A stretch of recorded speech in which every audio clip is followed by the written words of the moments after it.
You're listening to the Radio Wammo Breakfast, only on Kiwi.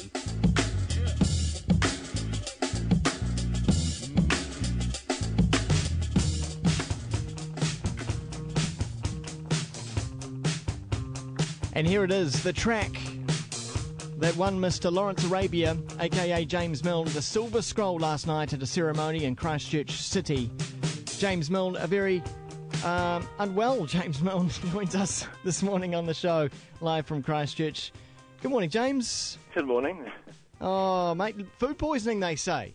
Yeah, so they say. I'm not sure that anyone will believe me. No, they don't believe you after a night like that. No. It's true. Oh, so I'm sorry to hear that this morning, but obligations you have.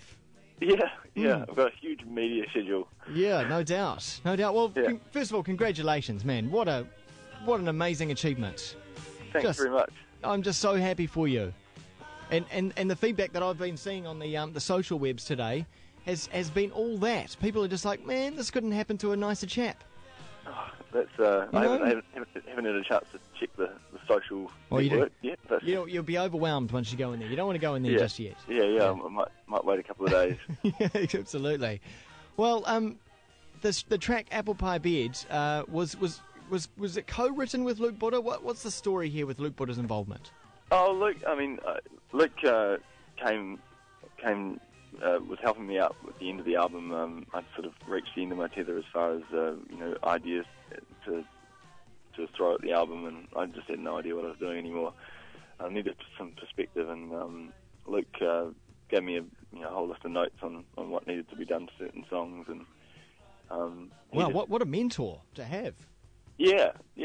I feel pretty honoured to have someone like Luke, who's on call to help me out, and he just basically told me the song wasn't quite finished, and then Julie finished it. Now, someone said to me that the analogy that has been given is that the song Apple Pie Bed was the stew, and that you were the stew, you made the stew, and Luke Buddha sort of poured a little bit of salt in. Yeah, that was his analogy. I thought a better analogy might have been that I was the song, or it was a table, and that he was the phone book holding up the wonky leg. Brilliant. Yeah. Well, I think that gives. The table would be screwed without the phone book. Yeah. Where did the song come from? It was written sort of in the period just after I released the first the Reduction Agents and Lawrence Arabia albums, and I guess it was probably after I'd just done a tour or something, and didn't know what I was supposed to be doing, and felt like a bit directionless and all that kind of thing. And, it was it ended up just.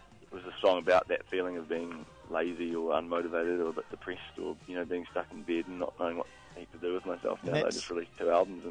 And that's the Apple Pie Bed, the lazy bed. Yeah, the being stuck in it, or whatever the lyric is. Yeah.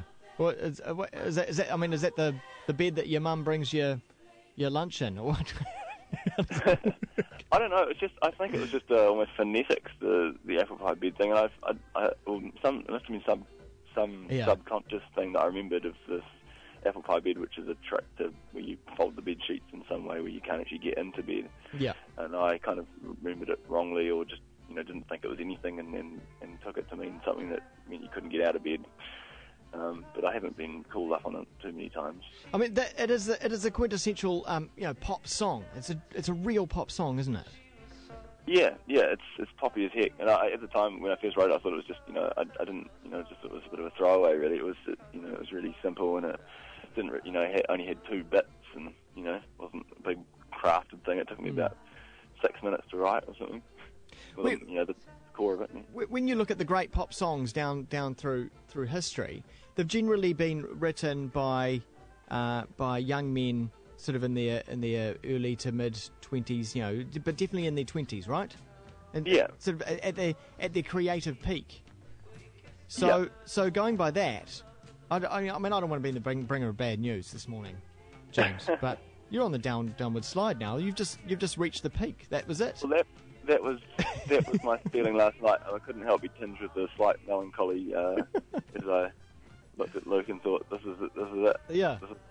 This is the peak. Was it all that you imagined it would be?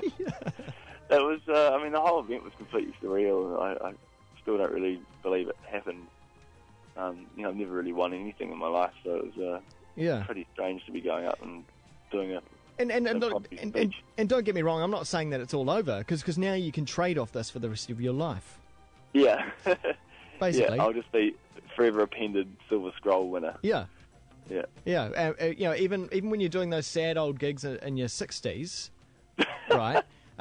You'll be employing a PR person, because the money will still be rolling in, and on the PR it'll always say Silver Scroll winner. Yeah. So. Oh God. It's not helping me. Is the future later? Sorry, I've just made you feel more ill. No, it's all good, man. This is just amazing, and I'm just so happy, and I'm starting to see in the industry a change, and I don't know whether or not it's like the old guard kind of moving on, and the newer crop coming through. I'm just noticing it with the music awards, with the nominations that are happening with music awards, and the recognition that is happening in the Silver Scrolls. There's this kind of this 70s, 80s kind of hangover that we've had for a long, long time, and now it's you're part of it. You're part of the new crop. Yeah, it does feel like me and certainly all my peers and everything is starting to kind of take over. To skip of the ship a little bit, and it's a different type of takeover. I don't know. It's a different feel. I think it's a bit 21st century. I think it's a century thing actually. I could be overthinking things, but it feels also we're kind of going to actually entering the kind of 21st century realm of things, and a few things are being left behind. Was there was there a nor'wester in Christchurch last night? Probably not. Was there? No. I don't think there was. No. I was just thinking that all the stars were aligned, and that something was all happening because the Silver Scrolls were in Christchurch, and for the first time ever that it's even been in the South Island, and there you are, Christchurch boy, up on stage in front of Christchurch peers and nationwide peers. Bob Parker, yeah, broadcasting legend. Yeah. And there you are, accepting the award in your hometown. Yeah, it was really strange, and I mean, also from the get go, I had sort of shades of a school concert or something, because it was at the town hall. Yeah. Apart from graduating, the last time I'd been there was one of those primary schools concerts in the early '90s. So, and my parents were there and everything like that. So it had this really weird school concert feel.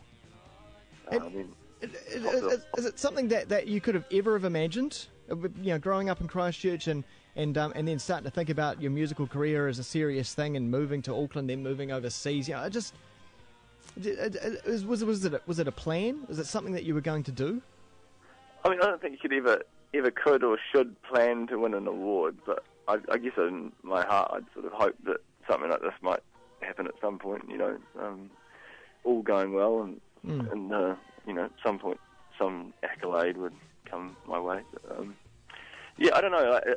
It's quite weird when you start achieving things that don't often seem. You kind of, once you put yourself in the situation, when you achieve a goal, you actually find it feels normal. But yeah, this is probably the first thing that didn't actually feel that normal. Like when I've played big shows and stuff, it's always been like, oh, this feels normal. We've still got a sound check and everything like that, and it's just me here. Still got to haul around your own gear. Yeah, totally. And, even though you're achieving these things you always dreamed of, you're still tempered with a sense of reality, and it's like, this is just what it's like. Yeah. But winning awards is a bit weird and surreal and different. Who performed your song last night? Bet Runga did with the NASDA choir. Wow. That's another thing. Could you ever imagine that ever happening? No, probably not. No. How did it go? Apple pie. No, was it good? Oh, it went well. Yeah. Sorry, that was a lame joke. I hear a highlight was Lyndon Puffin's and his band's performance of Midnight Youth Aleta. Oh, that was fantastic. Yeah.